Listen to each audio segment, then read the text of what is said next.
All right. All right. Welcome.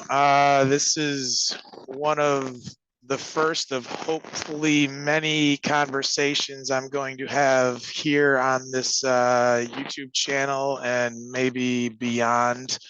Could be creating a podcast from this actual conversation, but it will definitely be here for those of you who are following me and my work here on the RestoreUWell YouTube channel. Like I said, first of many. I've been wanting to lean into this. A lot of what I've done is just me talking at myself and a screen, and I'm fortunately have the pleasure to bring on a peer of mine, a fellow Bauman College graduate. We got connected from one of our instructors after the program. She thought that we have a lot in common, and we do. And ever since, I've been following his work, and he posts stuff on Instagram daily that I just love. And I finally reached out. We've connected, and I've been wanting to have a conversation with him. Who is him? Him is Parker. Welcome, Parker Nelson. Again, he's a Bauman grad, and since then he's also leaned into finding out more about what he's interested in. He shortly after Bauman, he got his NASM personal training certification, and from what I can tell, that kind of just wet his whistle even more, and we kind of went different paths. I've really loved the nutrition space, nutritional sciences, but I'm also trying to find the tools and the skill set to help people along their way. So I went a little more of the health coaching route. Parker's definitely diving further into the nutritional science. So I thought it was a pretty great opportunity to mesh the two. And I know now he is in a master's program, getting his certification nutrition specialist master's. And he has mentioned that he is going to pursue a registered dietitian certification after that. So I want to give this space to Parker as well, share anything that I might have missed, and introduce himself to the audience. And yeah, Parker. Hey, yeah, thank you for that intro. It makes me sound like I've done some things recently. I like it. Yeah, like you said, I finished Bowman in 2019. So we both were a part of that. When did you graduate from that? I was same. I think I was 6 months prior to you, so you were the program right after me. Okay, great. Yeah, I remember connecting with different students from there. Great program. I think it took about a year and a half or so, and really just kind of was a broad, overview of health and wellness. So covered things like, how to keep movement in your daily routine and how to eat right. And it was actually a really good intro, honestly, to some of the science stuff too. Talked about like macro and micronutrients. And that kind of, like you said, whet my appetite and got me thinking. And I wanted to learn more. And so, I did a little bit more after that with my personal training. And now I'm, wrapping up my master's in about 9 months here. So it's been a great journey. And yeah, I mean, like you, I love helping people. So I'm excited to dive into some topics today and see where that leads us. 'Cause, can go anywhere, but I think we'll have some good combos today. Yeah, for sure. And like I said, following your work on Instagram, I really appreciate I think we're both science approach minded, and not dogmatic in a sense that we don't hold on to one ideology as far as food and nutritional sciences go, but you definitely lean more into the scientific approach, which I really respect. And that's why I wanted to open this up today. I myself, part of my journey as I stepped into Bowman, I was cleaning up a lot of my own life, my own dietary approaches. So prior to that, I was basically a part of the what we call standard American or Western American or Western diets, and I myself explored what we're going to talk today in my own way, and bringing somebody on that's got a different perspective I thought would be a real great opportunity for others to really learn not only how I did it, how I experienced it, but how you view it, how you've seen it from a scientific approach. And so that said, yeah, today we're going to kind of navigate through some different, what I call buzzwords, or maybe even, like I said, the dietary dogma out there that we all see. And I feel like there's such an overwhelm with getting on social media, and you're either in the carnivore camp or the keto camp or the paleo camp or the vegan camp, and we're just fed this so much information that you get caught up in those, and it may or may not be working for you, but there's oftentimes you don't even know because you're so immersed in this culture that you've been a part of that you didn't really give yourself an opportunity or an idea of what those other things are and what those things could lead to. So knowing what you've done, the work you've done, and what I've seen, I said this would be a perfect chance to bring you on, talk about not only what I know, but even more so what you know, and getting a different perspective. And I think that's the biggest part of what's lacking in that social media dynamic, and that just in general, just the media in general, is what you're getting is basically whatever you step into. It seems, unless you are intentional stepping out of it, you're going to be continue to be fed in that one camp. And I myself have been fortunate to be in each camp, and I'm very intentional about being open to exploring all of the nuances of each approach. And yeah, we're gonna just go through, navigate.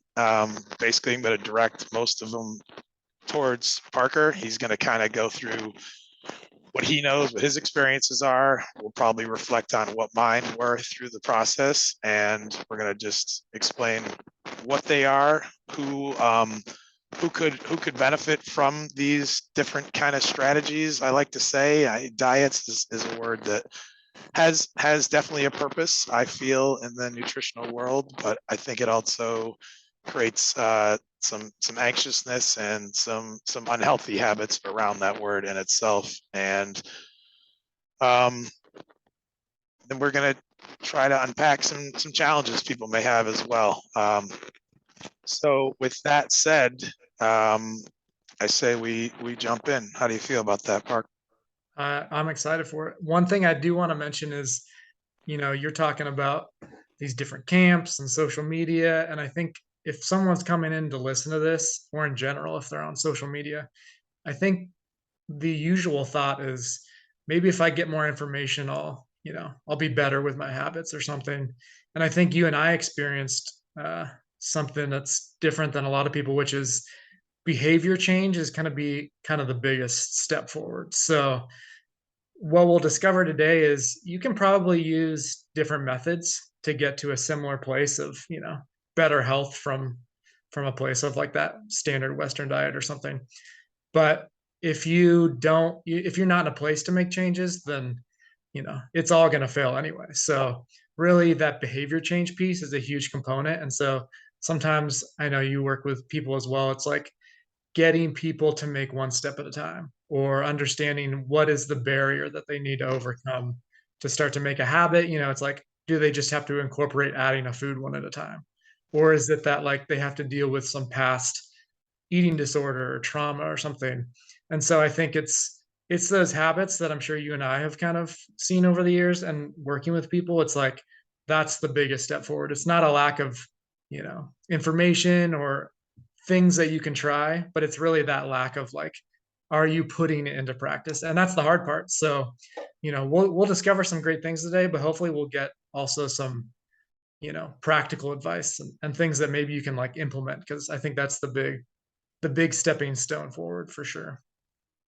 Beautiful reflection, and yeah, I'm glad that you circled back to that. And I think that is what I'm hearing too, is the biggest piece, is almost the why behind you're making these transitions. Be clear with your intention, and understand, is this specifically a weight loss goal, or is this something that's leading you to a lifestyle shift? Do you want to do different things with your life? And I think I think for me, that's the important part about having clarity around whatever these are, the keto, the carnivore, the paleo, and using them as tools, but as a tool for what? Are you building this shed outside of your house? Or are you building a house? Or are you building that foundation for your life moving forward? And if you have those ideas and you have that information, well, then you're going to be better suited to actually have that outcome that you're actually seeking. And you'll have an understanding of how to get there. And if you don't, yeah, then these things are just confusion. It's information overload. It's like, what are you doing it for? Are you doing it because your husband's doing it, your wife's doing it, your girlfriend, your friend? Like, are you just following their suit for what? And I think that I appreciate you bringing that up, because I think if I can hammer anything home, if anybody is taking anything away from this today, is what we are sharing is trying to simplify, trying to give you clarity if you so choose to want to do one of these things for the reasons that are going to serve you as a whole, as intrinsic purpose. It can be extrinsic, but let's be intentional about that. Let's know that that's what it's for. You're losing 5 pounds for a wedding. Cool. All right. Then after, you can decide whatever that's going to look like for you. But and that's the principles behind, and I can appreciate you for that as well. As that's principles behind coaching. That's why I love the coaching component. Is it's the why behind the what. Like, what are you doing this for, and what is it leading to? And I just think it allows for people to really have much more success for what they want to do, and how their health is going to improve. And just to clarify today as well, I feel like today is just going to be more around nutritional sciences. Me and Parker both know, like, the foundation of health, include sleep, include movement, include mindfulness, but that is many, many, many more hours of conversations we can have, both here and outside of this. So for the interest of today, we're going to keep with just talking some lifestyle, nutritional strategy type platforms. All right. With that said, I want to open it up to you, and just I feel like just the best and easiest place to always start here.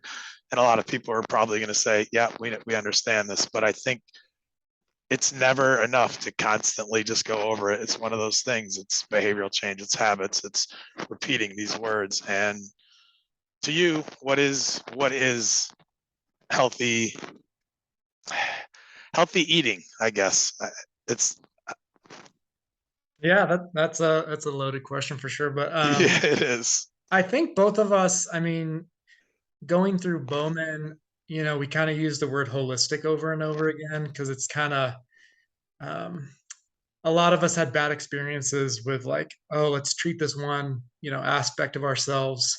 And if we can get through that, we'll be fine. But we know that there's moving parts and there's so many things, even just within diet, that make it healthy or not healthy. And so um, it's nice to always go back to that word, because even people who use the word holistic, I think sometimes they're like, let's be holistic, and you need to take vitamin D, and you got to do this over and over again. That's the one thing that's going to cure you. And so I think it's like, well, no, there's not really one thing. So when you approach diet, it's like we do want to go back to, even people who try to use that word, like, we want to take back the word holistic and say, let's look at all the different components. So specifically for healthy eating, I think it's, you're taking in the different factors that make it holistic. So you're taking in preference, you're taking in, your schedule, the things that maybe keep you from eating more or eating less. You're taking in your stage of life. So, like, if you're an older adult, you need more protein because you just don't absorb as much. If you're a growing child, you need more. If you're pregnant, same thing. But if you're just a regular adult, you don't have to focus on that quite as much. Um, so stage of life is a big component. You also have to consider uh, different aspects of, like, are you eating different one day a week, or are you eating different, 7 days a week? Because if you're eating, for example, I think a lot of us like to label things good and bad foods. And obviously we know that, like, if you eat a donut every meal, every day of the week, you're going to start to cause some problems in your body. But if you do that, once in a while because it's a fun occasion, like that's not going to make a big difference. And so you have to factor in like the frequency of eating foods as well. So frequency, your preferences, your stage of life, all those things. And then also just the foods themselves. A lot of people like to boil down foods and say, fish, like that's a protein and omega-3, but there's so much else going on in fish, right? Like there's things that we don't even understand well. I know you've touched on this before. It's like we don't know a lot of things still. We're still young in infancy of nutrition science. So it's like there are things we'll continue to discover, but we do know that eating some things over time is promoting good health. So, it's good to not take too much of a reductionist approach and say like you have to eat this food or you have to eat that one, but looking at the overall body of work in your dietary habits is kind of important towards healthy changes. And we know a lot, luckily. It's come a long way. I think past like 100 years, this kind of nutrition science is birth and exploration. And so in that time, it's like we have discovered some things that aren't good, like trans fats, for example. Those have been banned in the US. And so they're no longer allowed to be included in foods because it's so obvious that they're not good for us. And so hopefully over time, we'll continue to discover like what are things that we shouldn't have in our diet or shouldn't even be allowed, and what are things that we can choose, but we should be aware of, and foods and food groups. So I think considering all those different factors is kind of what makes up really that whole body of evidence for what's healthy, especially towards diet. You're telling me eating a bunch of fruits and vegetables isn't a healthy diet? Yeah, you don't want to. I mean, eating fruits and vegetables is going to be great, but you can't just eat that. And you, I think a lot of I've talked about this on my Instagram before. It's like people want to create superfoods because I think they want an easy solution to like egg is a superfood because it does have a broad range of nutrients. So like eggs do have so much that's why it's good to include in your diet. But you have to understand that like if you just ate eggs, you'd be missing a couple little things. And like we know that like more fiber intake can really help with your microbiome. And so it's like if you just ate eggs, you probably would not have a very diverse microbiome. And those are things that are associated with good health. So it's like you can even take a good food like that. And, if you water it down and just say, like, well, I'm eating the best food and I'm only eating that, it's not going to go well for you. So I really like to focus on all the different food groups, and they're not going to fit for everyone. Right. And so we'll get to that today too, is like, some people like to remove certain food groups because of either preference or, even sometimes like religion or background, or maybe it just makes them feel better, which is totally fine.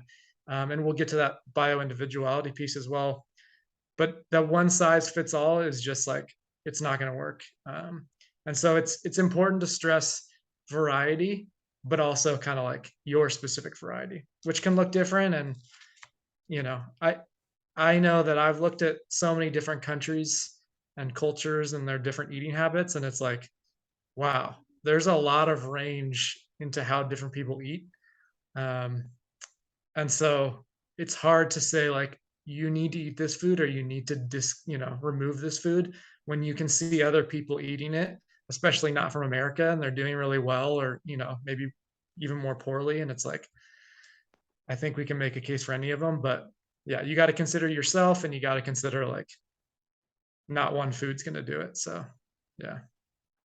I heard some big words in there, and again, words to probably like you had mentioned, and we had talked previously about the infancy, and we hear microbiome and diversity. I think obviously those two go hand in hand, but even the diversity of foods. You said culturally all over the world. I mean, here in the United States, we're basically all immigrants. I mean, so we've come from different places throughout the world, and we've our genes come from different places. So, Mm-hmm. and you mentioned the next word that I'm going to say that I'd love for you to dive a little further into, so people have a and you've kind of laid out the framework of this word, but I think diving into it a little deeper and having people understand what it exactly means to them, and it's going to look different to all of them, is that bio-individuality. Yes. So that, in a kind of a broad sense is basically that not one size fits all, and not every person's going to do the same thing. And we have really incredible bodies, and so we don't have to all do the same thing.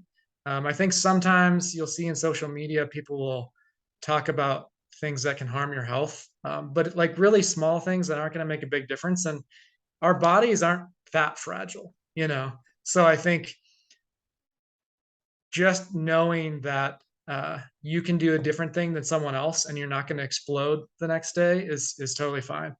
And so a good way to think about bio-individuality is with the example of like dairy. So most of, I think it's like 80% of the world or so, something like that, is lactose intolerant. Um, and what that means is they don't make enough of lactase, which is the enzyme that breaks down lactose in dairy. And so knowing that most people in the world aren't going to have a lot of dairy. If you're lactose intolerant, you can still have up to like a cup and a half of dairy every day. So you don't have to disclude it, but you just have to know the amounts that work for you. And as you get older, that amount kind of goes down.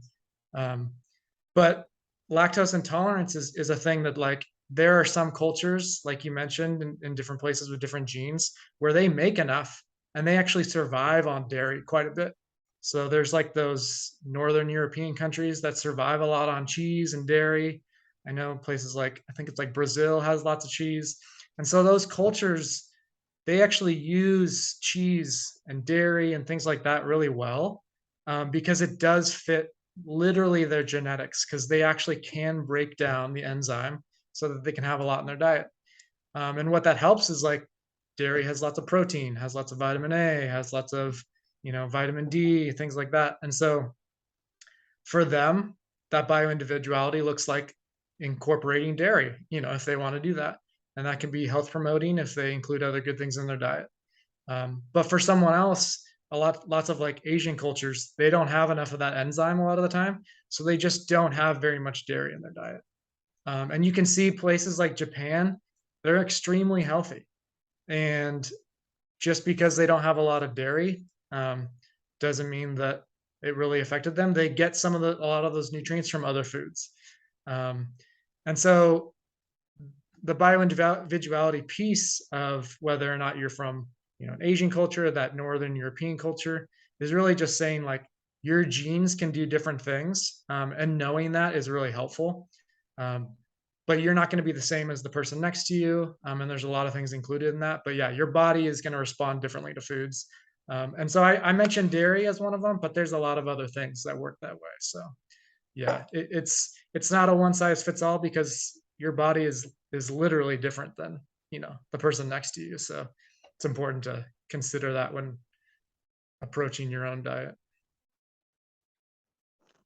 So it goes back to even having that wide range of foods available, diversity, but also even, I think even more so, is having, which I feel is severely lacking.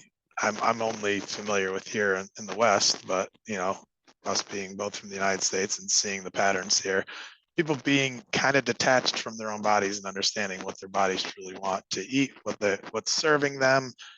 I think it's just, we're just so inundated with foods over here that it's become this piece where people don't even realize what lactose intolerance is to them, and even hearing that and understanding that, the denial of, I love cheese and I'm fine, but the 2, 3, 4 days after the fact is they don't connect the dots. They don't understand that is maybe what has been causing their headaches or their bowel movements or something. And I think people like me and you are out there to try to connect the dots for others, to have them have just a simpler approach to what those foods would be that could possibly lead to triggers, or just what are you eating in general, and how are you feeling, and leaning back into that. And and I feel like that's as we move through this, that's the space, is what's so important about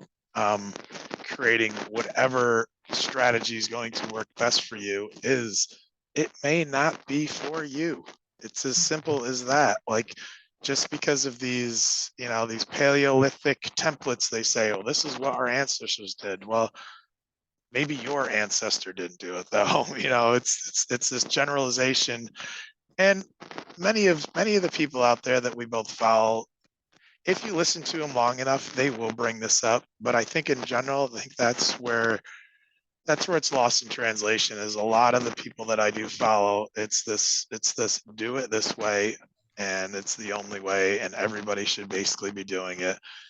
Everybody can thrive on this, and I don't believe in that. I don't think that you believe in that. I feel like, yes, as a foundational piece, I think there is some legitimacy to that, in certain contexts, but folks like me and you that are out there to help people find the nuances to themselves and how they can figure out how to make them work for them. Because you pick up a book, you pick up an article, you listen to an Instagram post, and you say, this is what I should do because this is what this person looks great, or blah, blah, blah. And then you spin down this rabbit hole for 6 months, and you're unhealthy and you feel like crap. And, it's just like, it's this constant perpetual hamster wheel. And hopefully we can help people at least step off that, take a breath, understand that they are different than the next person, that they need to either help themselves or find some help to help them figure out what's going to work best for them. Right. Yeah, that makes sense. I mean, we could do a whole separate podcast on information and social media and all that, but I think you're right that hopefully we can give people really also like the tools to navigate those spaces, because I know a lot of people aren't going to just cold turkey give up those things. That would probably be nice for a lot of those habits, but sometimes you just have to have the tools to say like, oh, this is a red flag that the person I follow is saying everything I eat is bad, but I actually feel great. So, it's kind of having those tools to just look through and think critically. I think that's the big topic that we want to really hone and pitch home, because I think if you don't think critically about it and you just kind of take it in without filtering through anything, then you're susceptible to any information. So yeah, it's a great point. It's such a major part of many of what we continue to talk about. Like I said, they can be podcasts in themselves, like the cultural norm, even here in the United States, of the association with foods and what have you. Is we get so caught up in what it is we feel we're supposed to be doing, rather than what it is we feel like internally we need to be doing with foods. And yeah, I think just being able to create that awareness today and moving forward to allow people to understand that, it is a major part of who we are. Our cell biology is basically made of food. So, what we're putting into our bodies can actually create a shift in what our bodies both look like physically, mentally. It's a major component. And again, before we go too deep down that, I just wanted to reflect that, it's important to understand that, we do have choices, we do have the ability, and we are pretty blessed here in the States to have an abundance of options to be able to play around with these, and have stores everywhere to be able to do these experiments. Yeah, we're one of the only people in history that have had the luxury of like, ooh, should I try this diet or that diet? Most people in the history of time are like, I'm eating food because I need to survive. But it's a good problem to have, and I guess I'll take it over anything else. But yeah, that's a great point. But it brings us to where we're at, though, right? It is that catch-22, because for all the options we do have, it seems, and I don't say this in a judgmental way, but it seems like as a on a large scale for the United States, a lot of people don't know the decisions to make. So hopefully we can help create some awareness around options to allow them to make some better decisions that will serve them. Not what we feel is going to serve them. What they feel is going to serve them. So, well, before we, I got a little bit off track, because I think we're both passionate about giving people the tools to allow them to understand that they have the choice to to create better healthy patterns for themselves. So, and with that, we'll move into, like I said, we're going to dive into some of the, like I say, some of the more buzzwords, the paleo ancestral diet template, some of the more popular keto here. I'm sure you, like I, run into probably 5 people a day that talk about keto, and I think even more so, the one that is on a lot of people's radar is this carnivore, animal based. So let's start with paleo. And what is paleo? That's a good one.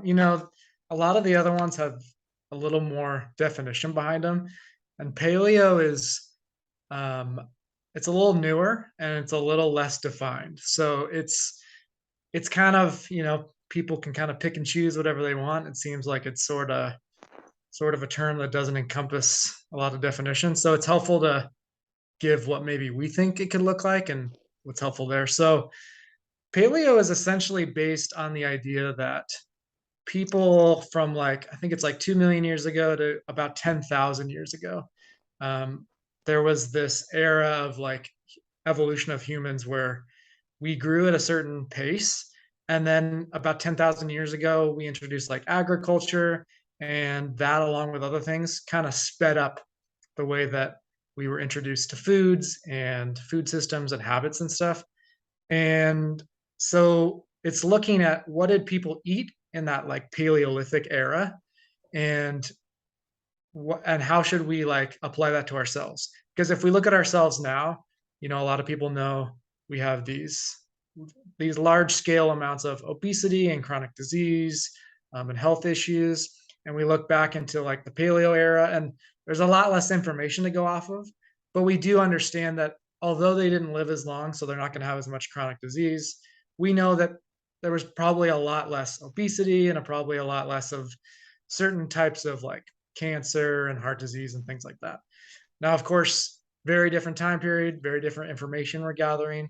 But I think a lot of people like to look back, whether it's good or not, and kind of say, how can we use history to kind of inform our food choices now, especially where do our bodies come from a long time ago, and should we eat to kind of match that?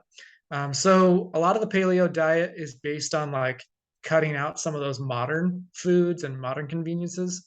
So examples of modern foods that you would not eat on the paleo diet would be like ultra processed foods, sugar sweetened beverages, um, some refined oils and fats and things like that. Um, Really, just anything that you see that comes in like those modern packages. Like Cheetos is probably a good example of something that is a very modern food where it's like, I don't even totally know what that came from. And they wouldn't have that in the Paleolithic era. And so I think a lot of people who eat paleo are like, I cut out all those foods. So it's really that processed food thing is a huge piece of it. There's other foods on the paleo diet that, where people avoid, because before that agriculture system came in, it was kind of like, what foods did they adhere to? And so they also cut out things like grains and legumes. I'm not sure where they stand on dairy. I can't remember. Do you know if dairy is included in paleo or not? I think there's more of like you'll find in the Weston A. Price Foundation, they'll refer to more of the raw dairy, raw milk, raw cheese, stuff like that. But I think what you said, the ultra processed, is where we get into, maybe that's the some of the things you want to avoid, where we're creating more out of nothing, where we wouldn't have that. Right. Yeah. So, and just an aside, which is really funny, is if you go to the store and you see lots of like paleo branded products, I mean, that is like capitalizing on marketing. I guess good for these companies making money off of this. But like, I've seen like paleo pancakes, for example, paleo pancake mixes. And it's like, well, they didn't make paleo pancakes back in the day. Like, what is that all about? Caveman wasn't making pancakes, you sure? Yeah. So I think it's funny when, a lot of these diets, they irk me only in the sense that like there's so much um like misunderstanding of what could be kind of a good understanding for people to kind of like hunker down on. And so like if you see products in the store where it's like a keto product or a paleo product, it's like I think that's kind of defeating the point, which is like we're trying to move away from too many things that you have to read the labels for. We're trying to push more of like the are you just eating a food that's been around for a long time? Are you eating something that's just a whole food? That's just kind of unaltered. And it's like, yeah, you'll cook it down and kind of process it, but you'll still have most of those nutrients and you won't be adding in a lot of those things that, the refining process can do that we see a lot of. So, yeah, so the processed food thing is a big part of the paleo thing. The other foods that I mentioned, people avoid those. We won't see those on other diets necessarily, but definitely in paleo, it's like there's kind of an avoid list. And then there's an emphasis list. So a lot of the paleo foods are like eggs, and I think it's like grass-fed beef, probably like chicken, seafood, salmon, maybe sardines. There's a big emphasis on kind of those animal products, like you said. There's like the maybe like raw or like fermented dairy or something, things that you wouldn't necessarily be able to make through like a manufacturing process, but something that you could come up with, even if it's like you churned butter or something, or you did it on your own. It's something that you would be able to come up with individually. So it emphasizes foods like that. There's also a big emphasis on, gosh, I'm trying to think of like if there's any vegetables or fruits that are discluded, but I think it talks about different fruits that are good, like apples and bananas and maybe like grapes and things like that. And then there's other vegetables that it kind of hones in on. I don't know where it stands on things like potatoes or anything, but I do know that it includes other nightshades. So like bell peppers, I think is on included in paleo and other vegetables. So yeah, it's like it's cutting out some food groups that maybe didn't exist in like the Paleolithic era. But it really is, I think what's helpful to understand is that it's focusing on moving away from those modern processed foods. And again, like we live in that era. So for anyone listening, it's not like you're never going to have one of those processed foods again. And you probably shouldn't have the goal of never having something that comes in a package. But it's good to make the bulk of your diet things that you make at home, things that you cook, whole foods, kind of starting from that point for like 80 to 90% of your diet. And that looks more like what people came from, what our ancestors came from. So that's a helpful point to hit home. Now, what's interesting is the model for the paleo diet can kind of look different for different people. But as you touched on earlier with bio-individuality and like where did our genes come from, paleo is not one thing, because you have paleo from Europe, like you have paleo from like indigenous Americans, you have paleo from like Asia and Africa, and those are going to be totally different diets. So to call something a Paleolithic diet is really like it's either taking an average or it's just focusing on one group, which is not really accurate to many people's ancestry or what could fit for either their genes or their preferences or where they live and the foods that are available. So I think it's helpful to understand that, again, paleo is this idea of like eating what maybe our ancestors ate, but that's again not going to look like what someone else might eat. So your culture might eat more seafood rather than meat, like land meat, and your culture might eat more dairy, and another culture might not eat any. But understanding those differences is helpful. But the crux of it is really moving away from like the processed meat, the processed dairy, the processed foods, because that is kind of a combination that all of them share, right? That's like the overlapping theme of all the Paleolithic places. So if you were to go back in the Paleolithic era and go to Africa, Asia, whatever, you could find different foods and you could see that it promoted good health to eat these different kinds of foods, and some of them might have had legumes or grains or something. But the point isn't that they had certain food groups, it's that they took those food groups either out of the ground or off of the land, and then they made do with it, right? They either ate it as it was, or maybe they cooked it down a little bit or changed it or something, but they weren't able to go and like into a kitchen and mix in flour and sugar and butter and change it to this completely new compromised product. So yeah, I think that overlapping theme is helpful because I think that's what we see with every Paleolithic diet. And that's really what's helpful with all diets, right? Like if you look at any kind of dietary plan, it's like probably the first bullet point is no sugar sweetened beverages, no processed foods, cutting out kind of those like packaged ultra processed things. That's kind of the overlapping theme with any diet. And then after that, you'll see different approaches. But the paleo diet is kind of probably the easiest way of understanding why you cut out the processed foods, because it's like our bodies probably weren't meant to handle all these things. And we see it where it's like after a while you start storing it at large amounts because you just don't need that much energy or you don't need that product involved. So yeah, I think that's kind of the gist of it. I don't know if you have any other piece to paleo that's interesting to cover or not.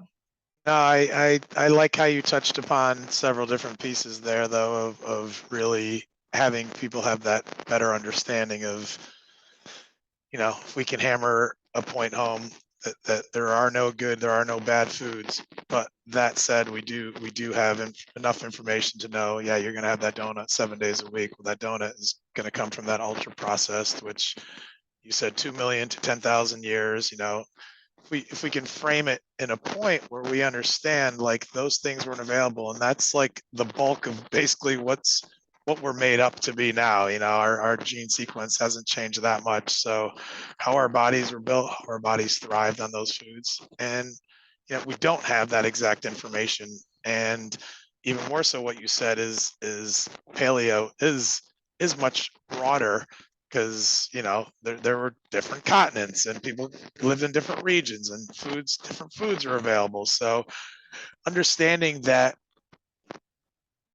it just goes to the basic core principle again that I feel like I'm trying to hammer home is that we are all different, and seeking out the answers within ourselves and understanding what foods serve us. And the paleo, I feel, is just a template, right? It's just, it is a marketed way of, I think, yes, people are benefiting from that by selling some processed products, which is ironic. We're trying to get them away from that. But I do feel it does provide a better resource for people to understand how to eat a little more mindfully and understand that you're going to get it as close to the source as you can, whatever that source may be. But also knowing that that still might not be the source that your ancestors might have been eating from, so it might not be serving you. But I still feel it's a better approach. It's as we know, we always reference the standard American, the Western diet. And for those of you that don't have a better understanding of that, it is the ultra processed foods. It's this, it's the middle of the grocery store. It's this we've created to generate enough food to feed 5 Earths. I mean, we've got plenty of processing going on where we're turning, a field of wheat into a whole grocery store full of processed foods. But I digress. Back to, it's a template that and I'll share resources around this, the Chris Kressers of the world, the Lauren Corday and the Rob Wolfs. Everybody's got their own spin. We use anthropology to kind of dive through about what these people ate. But again, was that your ancestor? I don't know. But the only way you will ever know what's going to work best for you is to try whatever strategies that any of these people or any of us can actually help you navigate to. And that goes to the next piece of, well, I think we both answered it. Who would this be for? And I think you can agree. I think it could be for anybody, right? It could, but take or leave certain parts of it. And that's what people need to understand is these are not this end all be all. This is what you should eat, and these are the foods you should only eat because of this reason.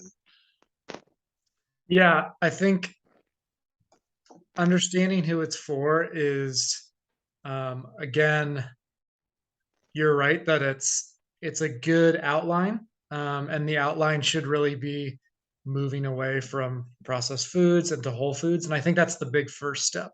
So if anyone's looking to make a huge first change to their diet, I think that's a good one because it doesn't necessarily start attacking any food that they don't know if that's working for them or not. But it's really removing things that we do know are going to start promoting better or worse health for you. So moving away from processed foods to whole foods, I think that's the big first step of it. So if you're starting out on, looking for something, I think if you're going to call it paleo, then that's that's who it's for, right? It's for someone who's looking to start out, they're looking to make a big change that's not necessarily going to like overhaul their life in a crazy way that they have to track everything, but it's really just you go to the grocery store, like you said, you go on the outside aisles where you find like produce and fresh meat and fruit and stuff like that. You take it home, you make it, and that's paleo in a sense, right? Like that's the very basic logic of what can be good for you. I think it's helpful to also understand that outcomes are more important than like guesswork. So when taking the paleo diet, our guesswork is like processed foods and maybe these certain food groups that came from the Paleolithic era aren't as good for us. Outcome wise, it's like, well, if I eat processed foods and it's not as good for me, like I see that I start to gain weight or I see that I have like inflammation in some way, then you know that processed foods are bad for you. And so you've answered that hypothesis from like the Paleolithic era. So another example for like outcome data that would be helpful to validate or like take away from paleo is like for me, I eat a lot of like legumes. So I eat peanuts, I eat lentils, I eat certain things that fall in that legume category. For some people, they cut that out of paleo because it's like they might not have eaten that in the Paleolithic era. For me, the outcome data is like when I switched to eating whole versions of legume foods, they were actually really health promoting for me. And I also really liked them. So they fit into my diet and like I grew up on those things. And so the outcome data, I think, is just more important than the guesswork. So you start with that framework, like you're talking about, with the outline of like, okay, here's where we came from, a long time ago. Here's the foods we didn't eat. Let's test that out now. And so it's like you have a hypothesis and then you test it out. And so if you test out, you know, that you try legumes and you know that it doesn't work for you because you have a lot of gas or something, or it doesn't work for, your preferences or whatever, then you can say, okay, that doesn't fit with me. And that does kind of validate maybe where I came from or something. The same can be said about processed foods. It's like, I do think it's important that we validate. Sure, we know that they're not going to be as good for us, but that is still a hypothesis that we take from an old era. And then it's like, okay, now we put it into translation in outcome data now. And it's like people eat more processed foods, have worse outcomes. So it's good to validate that with like your experience, with research, with all the different outcomes that we can kind of test. So I think paleo is a really good marker for starting your guesswork, starting the hypothesis like, okay, here's where we came from. Let's try this out. And then you implement it by trying these foods. You eat them, you eat whole foods, you start to see your health improve, and you go, okay, so it does work. This is what my body's supposed to have.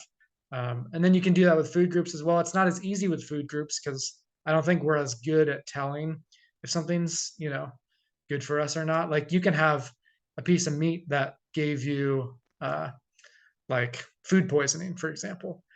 It doesn't mean that you should never eat a piece of meat again, but you should know that like maybe if you did eat it 4 or 5 times in a row and it didn't work for you, then you can start to like build around that.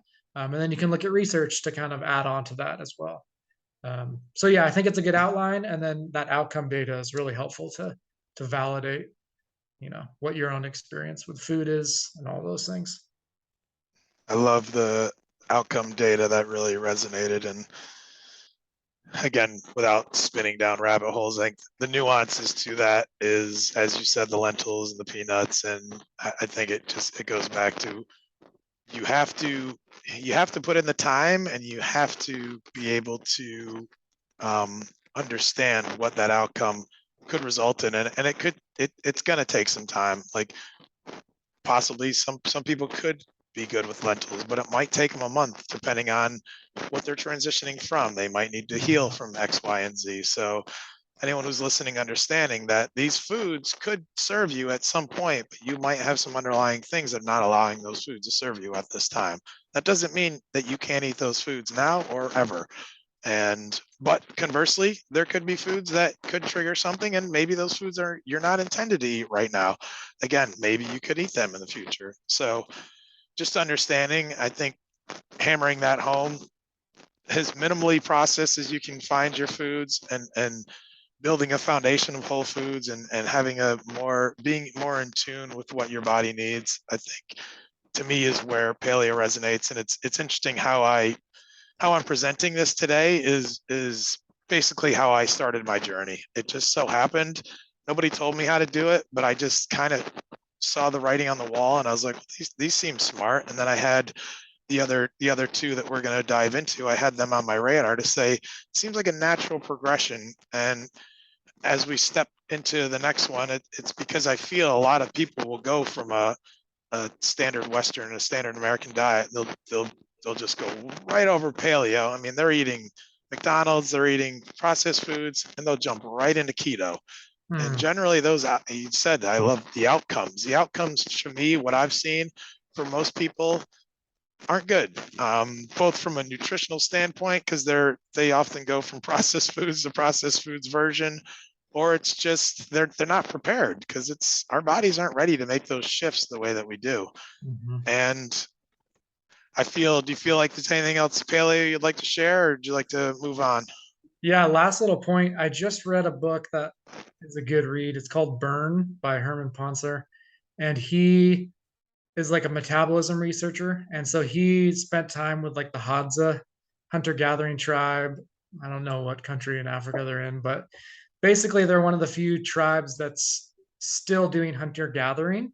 And so it's kind of a window into the past for us on like, oh, what are foods that hunter-gatherers are eating and how do they live their lives?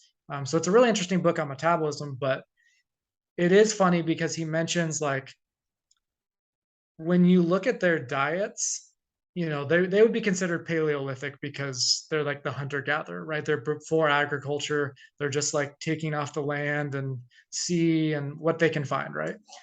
And he talks about how the difference in the diet between their diet and what we know about like sociology, anthropology is actually pretty different than like the paleo diet that you might look up on Google, And so like he outlines the macronutrient range, for example, of like someone in that group versus, I don't know, an influencer who like follows paleo. I don't know their necessarily their macro ranges, but he mentions a couple and he's like, they have 60% fat in their diet. Meanwhile, the Hadza have 60% carbs. And it doesn't mean that the macronutrient range is like what makes it healthy or not. But it is funny because it's like the foods they include aren't the foods that some of these paleo influencers are including. So it's kind of like a lot of people work off their bias. Like I'm following a paleo diet and I wanted to eat these foods, so I'm going to say it was paleo. But then when you have people who are actually like, you know, doing the work or have like degrees in anthropology, they're like, well, people didn't actually eat just like bone marrow. Now, of course, like that can be a really helpful thing to include in your diet, but they also ate like tubers and vegetables and seafood and like, yeah, they made use of like a whole animal and they made use of like anything that was around them. So you also have to understand like they may not have eaten for certain periods of time and they also may have eaten more at certain periods. And so I think sometimes we have like a fairy tale version of paleo because it's like, this is what I wanted paleo to be, and I'm going to say it's paleo. But then there's a very different reality in like, what did they actually consume? And so the last point to that is like, I talked about macro ranges. If you look at it, the standard American diet is omnivorous. Like it eats a lot of meat, eats a lot of plants. That doesn't tell you how healthy it is. So understanding that like someone eats a lot of plants or animals doesn't tell you necessarily how healthy they are. The same with like, do you eat paleo or not? That doesn't necessarily tell you whether or not it's healthy. Like you could eat poor versions of that. So I think it's important to understand, going back to the template, it's a good outline, but you really do need to actually understand what are the components that make it better or worse for you. Um, so yeah, that's my last point. So we can move on from that. But it's a really interesting book, and I think helpful to kind of remind us that just because someone promotes something like the paleo pancakes in the store doesn't mean that it fits that model or whatever. I love paleo pancakes. And you can love them, man. I'm going to add that book down in the notes below this video. So if anybody wants to reference that book. No, that was all beautifully said. Great points. And I couldn't agree more. I think that is a huge piece that, and that what I said to probably lead into this conversation, whatever you decide that's going to, be intentional about that decision. Understand that, that's fine. Like I said, I eat paleo pancakes, but do understand that, in excess, anything that might not serve you is going to show up in a way, and just be ready to look for that. And if you're accepting of that, cool, move on. Just live your life. Don't get too caught up in the nuances of your decisions. If you're happy, this is all I got to say. If you're happy and you feel healthy, keep doing what you're doing. And that's what we're here to spread the word of. Yeah, we're gonna talk about. I attacked your paleo pancakes. I didn't realize you were the paleo pancake guy. Now I take back my words. It's funny you said that. So leaning into the next dietary buzzword that it actually has a more clinical representation. It has for some time, but it's been more popularized recently, and definitely I think it is probably the biggest, strongest strong arm buzzword out there that everybody uses constantly, and they actually identify with it, and that's good old keto. Yeah, let's do it. What is keto? So keto, or the ketogenic diet, that started I did a 10-page paper on this about a year ago. It started in, I think, 1923 or 24. And it started with a doctor who basically, I don't know if he knew this going in or he was kind of doing guesswork, but he figured that the brain works off of glucose primarily. That's what, its main fuel source. That's what it wants.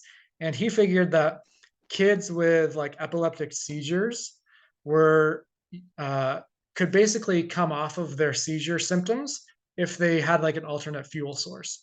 So he basically figured out that if you eat a really high fat diet and kind of cut down the carbs to a really minimal amount, which is the ketogenic diet, then your brain would use an alternate fuel source. And so nowadays we even see it used. I'm actually going to shadow a clinical dietitian in a few months from now. And she uses her whole job is to use the ketogenic diet for pediatric epilepsy. So kids who have epileptic seizures, when they go on the keto diet, I think it's like 80% of them or so, they stop having seizures. So it's actually like you said, it's a huge clinical nutrition therapy thing to use for that very specific case. So that's kind of where it started. And I don't know when it started to develop, maybe in like the 60s, 70s, 80s, but it started to become more of like, I think Atkins kind of was like one of the first high fat diets. And it's had different names over time. But the ketogenic diet is very specific. If you want to follow it like its clinical representation, then you would need to keep carbs down to, I'm not sure the exact percentage, might vary on person, but like 5 or 10%, to the point where your body is not going to use the carbs, and it's going to use either the fat that you're taking in from your diet or your stored fat, and it's using that as your fuel source. So it uses basically it takes the acetyl CoA through the process, and it makes like the ketones. And so the ketones is what circulates through your body, and it's like a transportable alternate fuel source. So instead of using glucose, which all your cells in your body use for energy, it would use those ketones, which comes from you eliminating carbs or reducing them to a low amount, and instead you're using a high fat diet and basically giving your body the opportunity to use fat and the ketones that it comes from triglycerides, and basically making an alternate fuel source. So again, like it was used for pediatric epilepsy, it still is, and it's very effective. So we can kind of put that in its own box and say that works, that's perfect. But over time, it's kind of warped into, could this be a really useful strategy for weight loss, or type 2 diabetes, or other health promoting objectives? And the keto diet, again, I'll just kind of go over, it's really about taking down the carbs to a certain level. I think a lot of people, we know that protein can also be used as an alternate fuel source. So a lot of people have surmised that you also shouldn't have a very high protein intake, just in case that can disrupt your body from being in ketosis. But we don't really see that until like very high levels of protein. So you don't really need to moderate protein too much. You're probably going to have a pretty normal intake there. But again, it is that really high fat diet, because your body wants to, or you're introducing your body to use just fats and rely on that. And I think it takes a couple days to do that. Your body also goes into ketosis if you haven't eaten for long periods, because if you don't have circulating, blood sugar from your diet, or the glycogen stores, which is your stored sugar in your body, are used up, then your body's like, okay, well, I need energy to run things. And you have lots of stored fat, enough calories to run you for, however long people can live for, which is like a month or something without food. Don't try that. But basically, you can be in ketosis from either like the long period without eating, or from eating a high fat diet where you're only giving your body the option to burn fat. And you can go into ketosis from eating high fat. I'm not sure how long it takes, but you would need to use up your glycogen stores. So maybe, I don't know, a couple days or something. But yeah, that's kind of the basic proponents of it. There's not a lot of description on specific foods, but I think that's kind of been hijacked by a lot of like social media, which we go back to, which is like, you should eat these fats, or you should eliminate these carbs, or eat this kind of protein. But really, the ketogenic diet is just you're restricting carbs and eating a lot of fat. And it doesn't necessarily talk about which fats to include, which carbs you include on a minimal basis, and all that.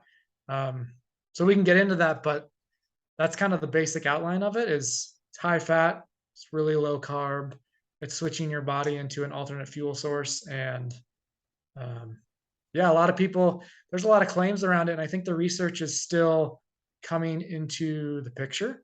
So we don't know if it's better than something else. There was a study in 2021, so the most recent one we have, of they tried a low fat diet versus a high fat diet, and they did this for, I think it was 2 or 3 weeks, and they basically had people in like a metabolic ward, so they could see their metabolism. They measured their CO2 and their oxygen and all that, and both groups lost weight off of eating basically better foods, but they were eating I don't know how to say the word, ad libitum or something. And so it's like they could eat whatever they wanted. So it wasn't like they controlled the food, but they both just said, you have to eat high fat and you have to eat low fat. Now, both groups lost weight. So I think that, kind of comes back to the picture of, if you have good options, you're going to lose weight either way. But it could definitely be a viable source, like we see in that study. It's not superior necessarily to losing weight than just restricting your calories from something else, but it does give you that option. If you wanted to follow it, you could lose weight off of it, and losing weight can improve metabolism, so that can lower triglycerides, improve insulin sensitivity. So it's kind of like paleo in the sense that it can be a tool and it can be an outline for you, and definitely a viable way to lose weight or something. But it doesn't necessarily, by definition, give enough of a picture for everyone to follow it well. So there can be people on the keto diet who eat really poorly, and there could be people who eat, high carb diets that eat really poorly. So it doesn't define it well enough, but that's kind of the main picture of the high fat diet that you go off of. And then one more thing to include is, if you want to be on a ketogenic diet, it's very specific. So in order to know if you're producing ketones, you can have like a urine test to see if your body's excreting that. And that's when you're in ketosis. So to know if you're in that, whether or not that's worth, testing for all that, that's when you're in the ketogenic diet. That's when you're actually in ketosis using the alternate fuel source. I think a lot of people now have kind of gone, you know, lukewarm into this scenario where they go, well, I'm eating keto because I had a high fat meal. But you can't go keto, 2 days out of the week because your body's not going to actually be adapted to that. So keto isn't just like, I ate keto today. Like, it's not like eating vegan for one meal where it's like, yeah, you didn't eat animal products. Keto is very specific. Like, your body has now adapted to a new way of burning fat sources. So I think it's important to know that a lot of people now kind of characterize keto as just high fat, but it's actually high enough fat and low enough carb to where you're in that ketosis if you want to follow it correctly, to that point. So yeah, that's kind of the outline of it. So it's creating a state by lowering your carbs and eating the higher fat. You're putting yourself in a state of what we're calling ketosis, and it is as well, not as easy as it is to get into it because it does take some time and some dedication, but it's probably as easy to pop out of it though if you are going to add in more carbohydrates and your body's going to be using glucose as a fuel source and storing the glycogen. You're basically resetting all over again and having to continue to move back into it. So eating a keto meal doesn't necessarily mean you're on a keto diet or in ketosis.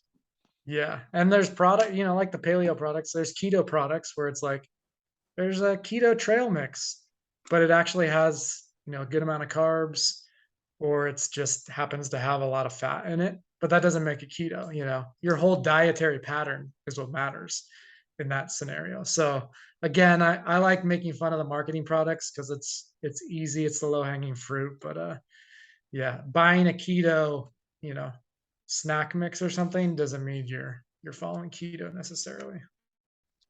I think you also brought up a good point, and we've been kind of hammering this point from the entirety is we do know a lot. You said 120 years that we've been starting to do a little more research in nutritional sciences. Actually, the past 10 has just been crazy what we continue to find out and the trials we continue to run. But something like keto is still pretty new. We don't have any long-term trials to really say definitively this will yield X, Y, and Z result for you for your long-term health.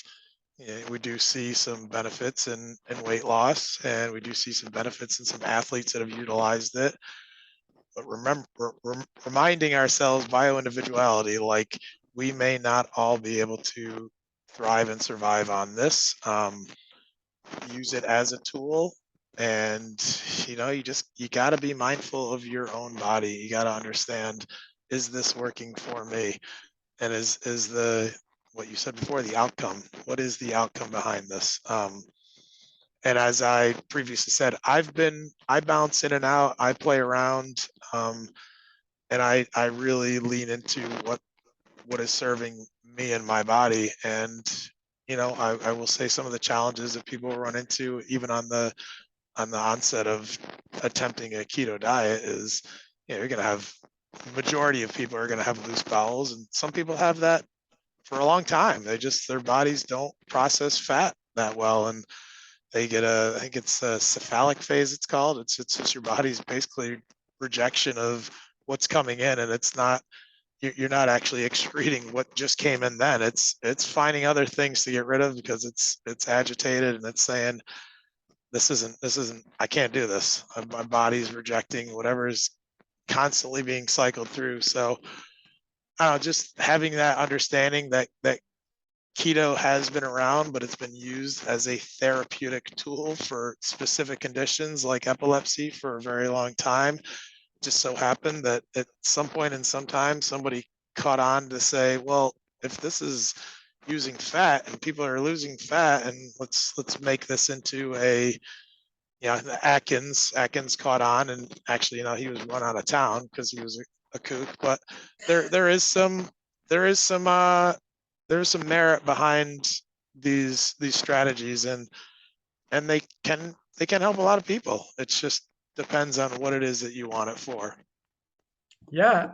Yeah. The last point I'll make that you just touched on, which is eating fat and and kind of accessing your body's ability to use fat. I posted about that a little while ago, and the original thought is like if you start eating or if you restrict your carbs, your body's going to turn to fat. And since we store all our energy in the form of fat, then it's sort of that original hypothesis of, oh, okay, nice. So then my body's going to burn stored fat. And it's actually true that it does do that. So when you take in, high fat diet, your body will start using up its stores, both from the diet and some of the things that you have stored away. But the difference that I think, people kind of stop at, maybe because they don't want to know more or they don't have the ability to know more, is that it's still an overall energy thing. So if you eat a ton of food that comes from fat, yeah, you'll burn some of the stores you have and you'll burn what you take in from your diet. But because you ate so much calories from that fat, you're not going to use it all. So eventually you're going to store more. So I think it's important, like if you eat a high fat diet, you'll burn more fat and then you'll also be storing back most of that or more of that. So it's kind of a cool hypothesis, but in reality, it still comes back to energy balance. So it's like, are you just eating too much food, or are you just eating a high fat or low fat diet?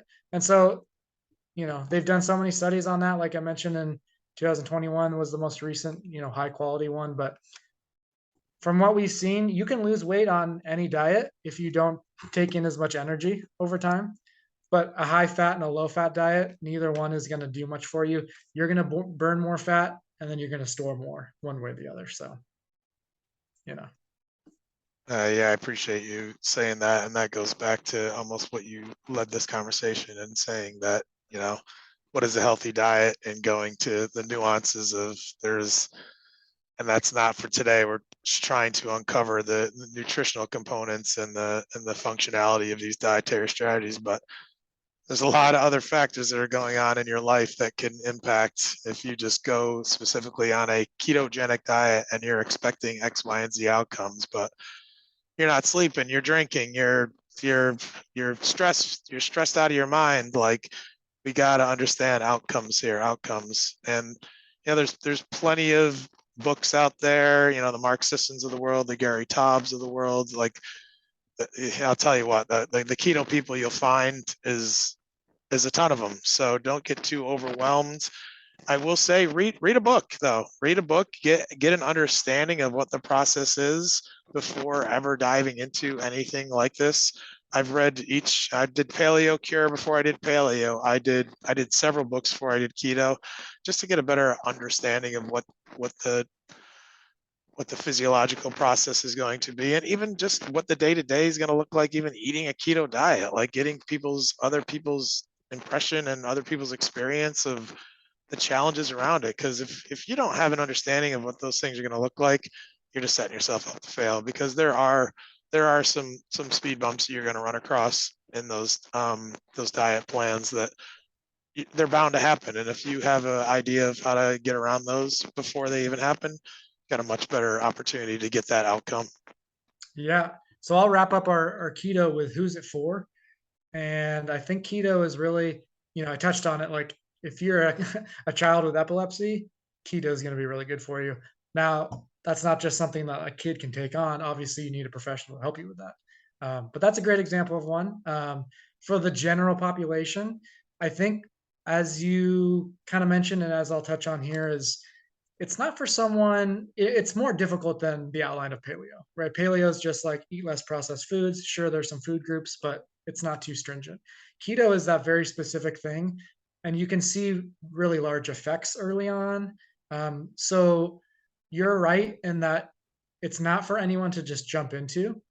It's for someone who already has a decent diet or understands how to eat well and is trying to, make some changes. Maybe they're looking for a little bit of weight loss, or maybe they're looking for a structure that might help improve some biomarker like insulin sensitivity or triglycerides or something. And it's not the only way to do that, but maybe that is within your preference. So it could be a tool for someone, but it's a tool for someone who has some resources and things behind them, especially someone else who can walk you through that. So like you as a health coach or me as like a future dietitian, it's like I can walk through someone on the pros and cons of it, and I can tell them what might be hard from it. And so if you're looking into doing it, it's not something that you just jump into because you won't probably do it very well and you won't know if it worked well. And you also, you know, might think that it worked well when it didn't, on the opposite side, if you didn't jump into it with all the right strategies and resources. So it's for it's for specific people who are looking for some improvements and some structure that fits their preferences because maybe they eat a lot of fat already and that kind of works with their dietary approach. But hopefully if you're looking into doing it, you have someone that is a professional that can help you with that, or you already kind of know the basic tenets of it. Yeah, that's an important point to drive home is, unless you're willing to do all of the work involved in tracking yourself and seeing where you're at in your own journey, it is important to have somebody on your team to help you reflect, and because what your body will shift into if, as you said, being in a better space, being in that better, making those healthier decisions, and it's going to be much easier, but you still may not know what to expect, and having somebody to support you in that, because it's a lot happened to me. I had a whole community that I was leaning into, so I think in any of these, and as you said before, you might even need a clinician depending on where you're at in your health journey. It's highly advised to talk to your practitioner if you're in any state of um, chronic illness or what have you. This is definitely not something you just want to lean into thinking you're going to cure yourself. So definitely speak to your physician before doing this. For sure. Yeah. What's our next one? Next, we're gonna dive, and yeah, this is a fun one, but I think keto definitely is, there's 300-page books written about keto. I think, the biochemistry around it, the nuances around keto is vast. So hopefully whoever's watching this can take away just some simple tools to understand what it is and what you could use to support yourself if you were wanting to attempt that. The next one, though, I think is it's my favorite. It's something that I'm in right now that I'm loving playing around with, but it's the carnivore, or also known as animal-based template. I actually like using the latter more. I think carnivore really just depicts Sounds like an somebody. animal. Yeah, it just really does, and I think that's what's off-putting to so many people. But an animal-based diet and putting it in a context, and I don't, whichever one you'd like to dive into, and whichever way, I'd love to hear what your thoughts are and what those are to you. Yeah. So kind of like, paleo in a sense, there's probably not a strict definition. No one's regulating exactly what carnivore animal based would be. But for certain communities of people that maybe didn't eat meat before or animal products, and they started including them and started feeling better because maybe they were missing that from their diet, that can start to help them feel better. And so I think people kind of ran with that and said like, well, what if we just ate that, animal based foods or carnivore, just meat. And again, I think um, it doesn't necessarily tell you everything about that health pattern. You can say, I'm carnivore and I'm vegan, but you can eat, you know, processed sausage on a carnivore diet, and you can eat, you know, regular pancakes on a vegan diet, and it's not necessarily healthy either way. So you do have to understand that, again, it's kind of that, are there whole foods included? Do you have a variety even within those food groups, to kind of understand that you're getting enough nutrients? But yeah, so either of those is going to be, I don't know that there's a percentage to it, but whether or not you're eating 100% animal foods or you're eating like animal based, if I was going to look at it kind of like someone who says they eat plant based, then you would say you probably eat like 80% or more of that food group. So if you're eating animal based and you're eating 80% of animal foods, then you would probably go from like, obviously you have like different kinds of meats like beef, chicken, turkey, and then you have like seafood options. So you have fish, sardines, shrimp, things like that. I think that would be included in animal foods. Then you also have animal products. So whether or not someone wants to fit that in, eggs are an animal product. They're kind of unique in that they would become meat, but they're kind of that original form. So they're kind of in their own category, eggs, but that's an animal product. And then you have dairy, which is in its own little category too, which is again also like from animals. And it's helpful to understand why these are food groups on their own, right? So why is it that we make different food groups? It's because they present us with common themes. So if you take like vegetables, for example, that's a food group because vegetables vary quite a bit, and actually that category is pretty wide. But if you look at all vegetables, it's like they all include fiber. They all have like vitamin C and vitamin K and things like that. If you look at some of the different animal food groups, you see that like, for example, dairy has lots of calcium, vitamin A, vitamin D. Sometimes that is fortified in like your milk products. But those are like the common nutrients within that food group. So if you're looking at the different animal food groups, because I think that's helpful too, because sometimes some of us think like, oh, okay, you eat carnivore, it's like you just eat a ribeye, for example, which I think has been kind of hijacked by a lot of carnivores, where it's like, oh, do you just eat ribeye every day or something? And some people might do that. But I think if you're eating animal based, you would have different food groups within that, animal category. So you have eggs and dairy, seafood, land meat, which is kind of variable in a sense too. Um, but again, animal foods and plant foods are kind of even broader categories of food groups. And so if you step back there, it's like, yeah, there's differences within animal products, but there are some common themes. So animal foods are typically all going to have high amounts of protein, which I don't know that there are some people out there who are like, let's have some low protein diets, but that's not going to be based on a lot of research or evidence.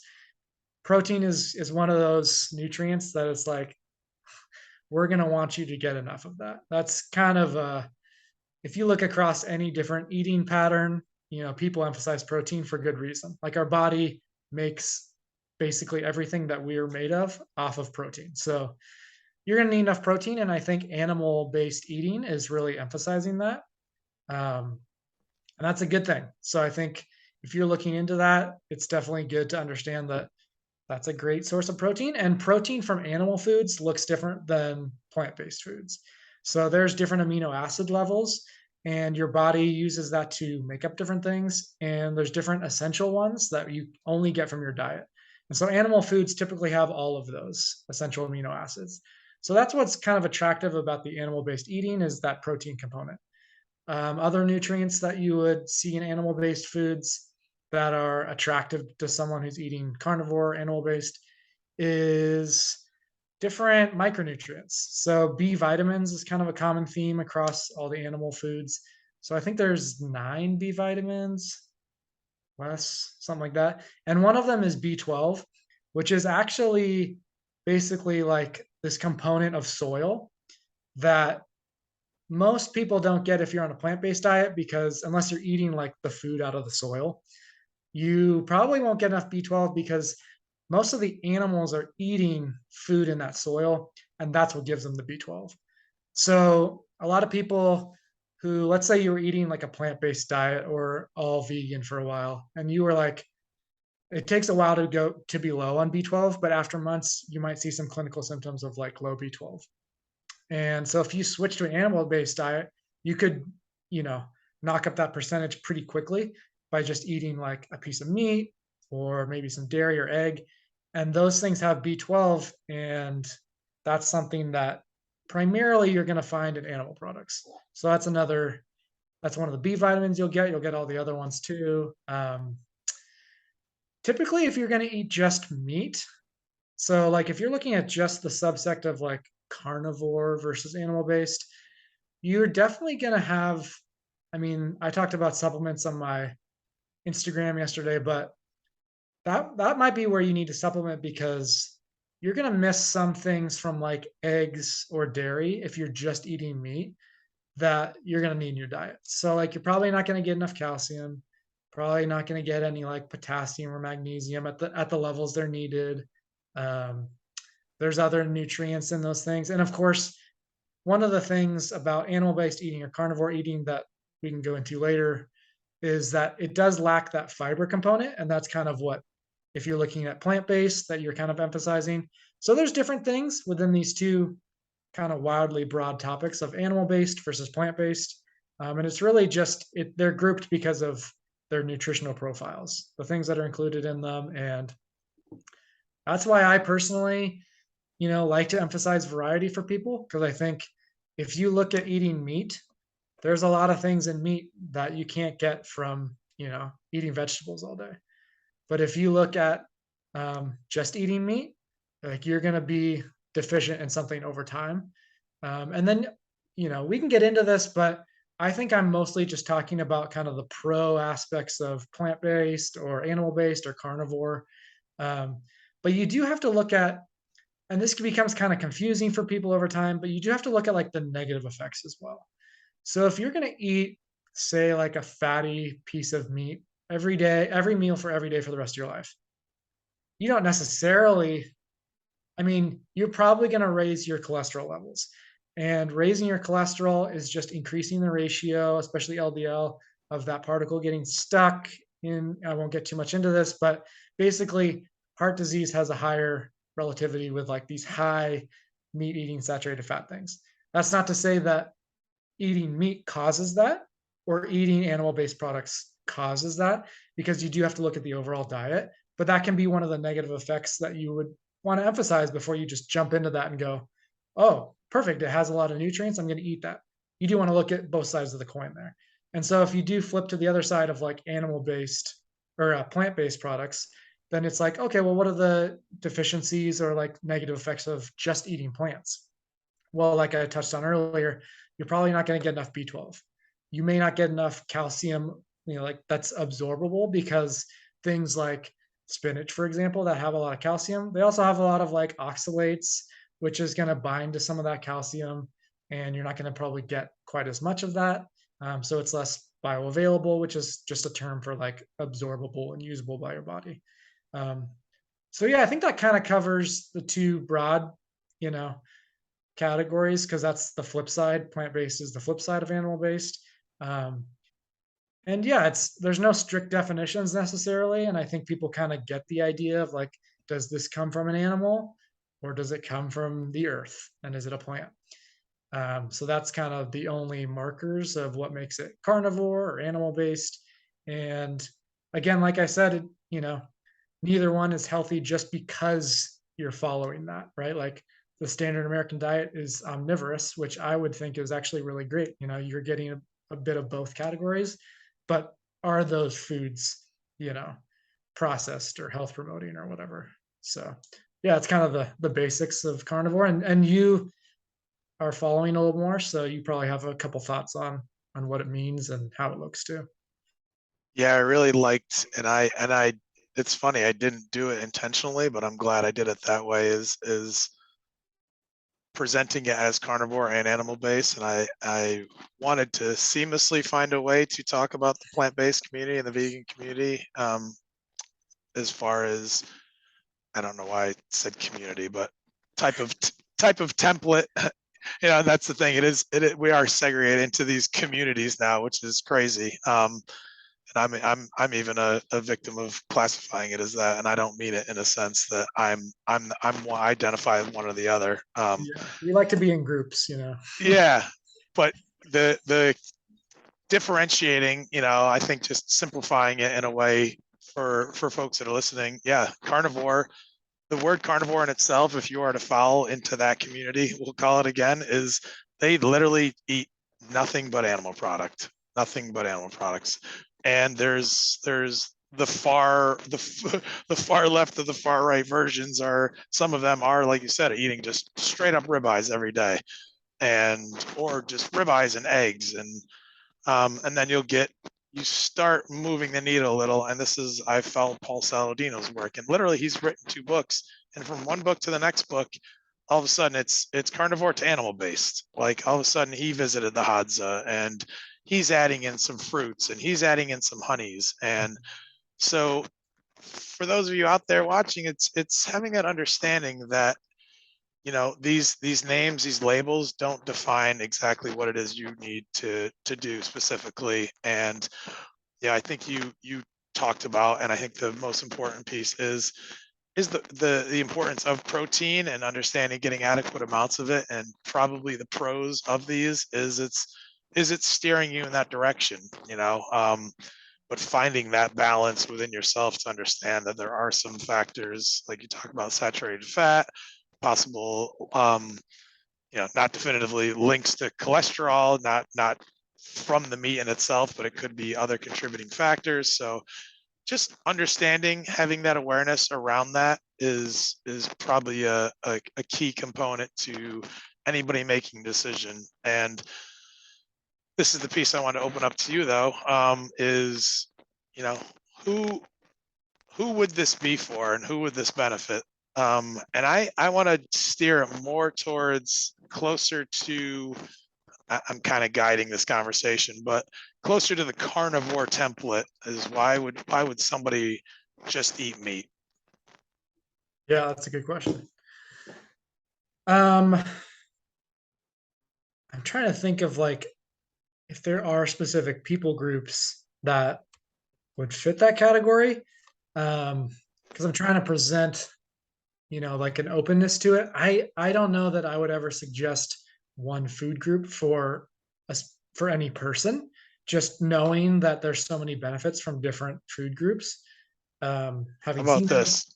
I want to yeah. pause. How about this? How about if we viewed this as, like we did with the ketogenic diet, with the intervention for seizures? How about, is there a subset of people that might benefit from carnivore in a more of a therapeutic window to possibly resolve any conditions they may have?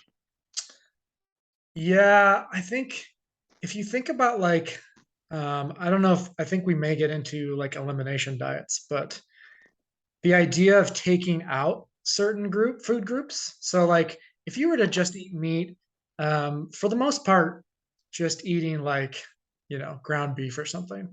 Most people, that's not really a top allergen, and that's not really like a top difficulty for people to digest or to use properly. So it is kind of like that specific, like meat isn't going to be a high allergy food. It isn't going to be this like really difficult thing on your body at the moment. So I think if you are the kind of person that maybe thinks, oh, I'm reacting to a lot of foods, or I'm really struggling to understand why I feel bloated and why I have all these difficulties digestively or chronically or whatever, switching to like a really basic structure. So, for example, like if you were just to eat meat, it would be a jumping off point to understand, like, okay, I cut out all these things and now I'm feeling better. So now I can start to add in things. Um, the trouble with cutting out a bunch at once and like just eating one food group is it's pretty hard to figure out what it is that was causing a problem, even when you start to add it back in. Because if you were to add in, like, say that there's like 9 top allergens in the US, a lot of them are like kids based that people grow out of, but people still have allergies to peanuts for the rest of their life, right? For example. So if you were to say, now you would know if you were overtly reacting to peanuts. That's, you're gonna have hives and stuff. That's no joke. But if you have like um, FODMAPs is like the different kinds of sugars that are included in different plants, and so like some people might go on like a low FODMAP diet. Now, if you just cut out all plants, and you would be able to see whether or not maybe those triggers were causing digestive issues or something. So it is a really like simplified version of doing that, but it is pretty hard to tell, was it those specific foods that did anything. And to reintroduce things, it takes like, 2 weeks to kind of understand each one.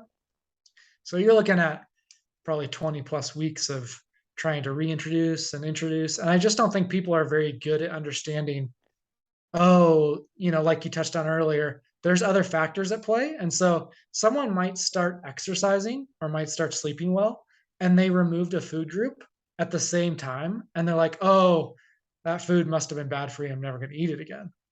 And it's like, well, unfortunately, you're not a very good scientist because you didn't actually control that one factor. You didn't barrel it down to one thing. So I would say it's definitely difficult. But if you're working with someone like yourself or myself or someone who's like really well versed in taking out a bunch of allergens or potential food triggers to symptoms or like chronic problems that you might have, narrowing down to one food group is definitely like a tactic to do that. So it's definitely an approach in that category. You do have to consider like what it is that you might be cutting out and be deficient in. So like supplementing at the same time could be worthwhile. But yeah, basically the approach of, am I learning something about the other foods while doing this? I think is the helpful approach. Now, again, we talked about like preferences. If you're the kind of person that, just like someone who wants to eat donuts for the rest of their life, that's totally a choice. We can say that's not going to be healthy for you, but maybe they don't want to be healthy. Maybe they prioritize that. They're like, I want to live this life with this food. So the same thing goes for meat is like, I don't think that's going to be something that you want to follow for the rest of your life if you want to have all these nutrients balanced. But if that's something that you prefer, don't let someone sway you from following whatever pattern you want to follow. Like if you're like, I just want to eat meat for the rest of my life, awesome. Like you're going to have enough proteins to survive for a long time, and you'll have a lot of other vitamins that are included in it and minerals. But I think long term, it's going to have, if you're talking like 30 years, you're going to have some negative effects. But definitely either short term, kind of like the FODMAP diet, like the low FODMAP diet, that's a short term thing. People shouldn't be following that long term. The same with, many other like elimination type things. If we're talking about something like carnivore, you're following that for a short time to better understand yourself. I think you talked a little bit about like the intuitive part of like, what am I eating, and kind of getting back to the basics of like, what am I putting in my body? Am I sitting down to enjoy this meal and understand it? That's a very basic way to cut out all the noise, right? Like you just eat meat. So again, I think there's a lot of caveats to it. I don't think it's easy. I don't think it's necessarily a long-term thing, but it can be a short-term solution. And, if your preference is a certain thing, then it falls, within that carnivore community, then that's where it fits, right? Can't tell you otherwise. I like how you bring up, and us talking about it today is we're in the infancy again with there's no real data on especially carnivore. A lot of what these so-called experts reference is they're basically tapping into this Paleolithic template. But it's interesting. I spoke of Paul Saladino. In a year's time, it took him just traveling to the Hadza for him all of a sudden to be incorporating these other foods and be like, okay, well, maybe my ancestors did have honey and did have fruit and did have these other foods. So just understanding that the points that you brought up, that this could be used, and I see it more. We don't have any long-term data to support what this is going to look like 30 years, but yeah, as a whole, we do know what certain food groups could lead to. You'd mentioned the saturated fat and the cholesterol link, and some of these other pieces that we just don't know. You said you can eat donuts 7 days a week. You can eat meat. Just understand what the outcome could be for you. First and foremost, that's a big piece. And then you could get caught up on these stories that people say, like Jordan Peterson's daughter, Michaela Peterson. You hear these therapeutic pieces. Is there data to support her claim? No. Anecdotal? Sure, anecdotal stuff is going to work probably 7 out of 10 times in the nutrition world, though. Not maybe necessarily for you, but it could help a different person that you might have known. They could have followed a template. She basically, quote unquote, cured her autoimmune disease, which we know is impossible. You don't cure autoimmunity, but And there are actually are studies out there. I can't quote the year, but I know Chris Kresser wrote about it, that it was pretty small sample size, but they basically using a therapeutic approach, they basically knocked out SIBO in some test subjects. And it's taking away the fuel. SIBO, for any of you who don't know, small intestine bacterial overgrowth. It's usually fed by carbohydrates, and as you said, FODMAPs, which is a whole nother series that we can speak of. But I think the carnivore kind of falls into that AIP, autoimmune protocol, and this elimination diet, where it can be used in certain situations to help mitigate some conditions that people have. Now, clearly, the Michaela Peterson thing, knocking away your autoimmunity, that's just a piece that you should most certainly be doing that with a clinician.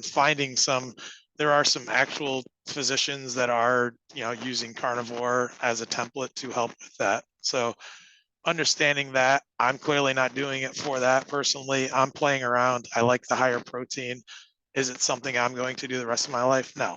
None of this is anything I'm going to do. I always kind of cycle with the seasons and figure out what's what, and just try to intuitive eating. I think at the end of the day is the piece that we should all try to aspire to do. Is what do our bodies want? What do our bodies need outside of the highly processed foods? Because we continue to eat those, we don't even know what our bodies want or need, because our bodies are telling us they want or need that stuff. So that's just my personal experience, but I see that in others I've worked with as well. Yeah, that's great. Yeah, I think we covered it. I think each of these different diets that we've talked about so far, I think there's different levels of, practicality, and different groups that might say, "Oh, you know what? I've actually eaten close to that before." And maybe they felt good or bad off of it, but they can kind of for themselves justify, like, "Hey, I eat pretty close to that, so maybe I will go on it, fully." Or maybe I will just say, I'll eat, this way 80% of the time or whatever. And so I think, whether it's paleo or keto or carnivore, each of these diets is a better outline than it is a specific approach to each day. Because I think, like I said, it doesn't necessarily tell you everything that is going into your diet. Again, it's because it's still broad, even when it's this really specific category. It's like, are you eating too much? Are you eating too little? Under eating and overeating is overlooked quite a bit. I think we look at overeating a lot because it's kind of more obvious, but I think under eating is a problem too, in the sense that, like, I see a lot of people's symptoms off of, like, well, I eat 1,000 calories every day, and I'm like, that's an 8-year-old amount of calories. You're an adult. So I think there are people who undereat, there are people who overeat, and there's not a lot of people who eat that kind of right amount. And so even frequency of food and amount of food, which hopefully comes with intuitive eating over time, can kind of be balanced out with, our bodies are highly adaptable, and can feed off of any of these foods, really, if you're eating them in their whole form. So, whatever diet you go with based on preference and ability and all that, just know that there's other factors within that diet, like frequency and, the type of food you're eating and whether or not it's more processed or not. So, lots of caveats that make nutrition a bit confusing and complex, but hopefully some of these help simplify the approach that people take towards it. Yeah, great points. And I so appreciate you taking the time today to hang out with me and have this conversation. And I mean, we could go for hours. There's just so many directions, so many pieces. And as you said, and a lot of this is where we're at. There is science to back it up. There's a lot of opinions as well, but I think ultimately reminding each and every person that N equals one, meaning you are your best, you are your own personal petri dish. Like, you are your own experiment. The only way you're ever going to know any of this is to do it, but you can be intentional about it. And as you brought up, the outcomes and being prepared, jumping into keto and then jumping into carnivore and doing any of these things, and expecting outcomes that probably aren't realistic, finding people like me, like yourself, which is what I want to lead to now. If you can share how anybody can find you. I know that I follow you on Instagram. If you want to provide that information. Yeah, my Instagram is at Nutrition Advocate, just spelled Nutrition and Advocate. I post I post probably something weekly, and then I post pictures. I post a lot of stuff on my baby is currently eating solid foods, so you'll get to, if you have a child, you'll start to see, the beginnings of eating solid foods. So I like posting about that. But it's also a good platform, I think, in general, because I get people sending in questions, through direct message, or like people might just ask questions in the comments, or other ways of getting in touch with me that way. So I think it's a good platform, and I try to keep it very broad, and I think I try to keep it less social media influency, like I see a lot of other things. So I don't want it to be about me. I want it to be this platform that's like, I'm just providing education, and hopefully people can follow it and kind of see, how it might apply to them and ask questions. Um, so yeah, that's primarily where I am. I don't really use anything else to get out info, but yeah. Well, I know we've gone down similar paths, even with our education, and I will say that I've loved and respected your work, and I just really the way that you present, highly recommend many people to connect. And yeah, you're very open to answering questions, and we just even had a back and forth last night on your Instagram. So I appreciated that, and it's just fun continuing to learn, to grow, and support this community. And yeah, I thank you for showing up today. I look forward to unpacking some more topics in the future. I know. Well, I definitely, while we are talking about this, I thought of probably like 6 or 7 topics that I thought, oh, this would be really good to talk about. We'll save it for another time. So I'm sure we'll have series of, you know, different episodes that we can come up with in the future. And I think that'll help people because they can kind of pick and choose, like, oh, I want to learn about this new diet, or even talking about like nutrition science and research. That can be pretty convoluted. And I think it's helpful for people to understand that, like, typing into Google, is butter good for you?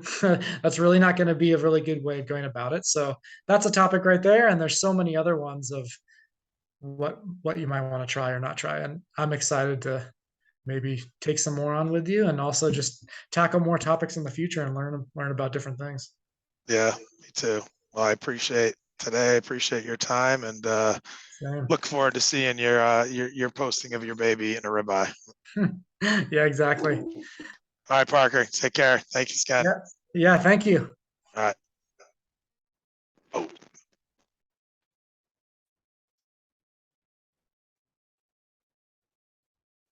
Found that